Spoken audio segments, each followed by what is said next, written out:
नमस्कार मित्रांनो, good morning. तर आजचा दिवस कितवा 18वा। तर आजच्या ब्लॉगमध्ये आपण ट्रायपॉड घेतलेला आहे नवीन म्हणजे आधीपासून होता तो, फक्त तो गाडीत ठेवलेला असंच दूर हात पडलेला। सो मी काय ठरवलं, इकडे येताना तो ट्रायपॉड घेऊन येईन आणि शूट बीट करेल, तुम्हाला लागतील प्रॉपर। कारण की तो आता तो कॅमेरामॅन झोपलाय, तो वाजले 8, तो एवढंच काही उठत नाही। त्यामुळे मी त्याला बोललो तू झोप, उद्यापासून मी माझा व्हिडिओ बनवत जाईल। ट्रायपॉड आणलेला म्हणजे तो काढायचाच होता।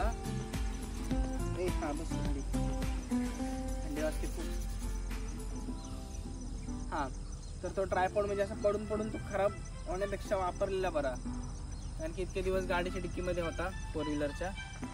तो बोललो की वापरावा, मला पण कंटाळा आलाय। 8 वाजले तरी अजून ऊन नाही आले, थंडी किती वाजते तुम्हाला दाखवतो। हे बघा, सगळीकडे थंडीच थंडी आहे, थंडीची चादर बोलतात ना, किती मस्त पक्षी गेले। ठीक आहे, तर भेटूया उद्याच्या ब्लॉगमध्ये। आता जातो जरा घरी, आंघोळ वगैरे करतो, याला आंघोळ घालायची परत, आज रविवार आहे। सो भेटूया उद्याच्या ब्लॉगमध्ये, बाय।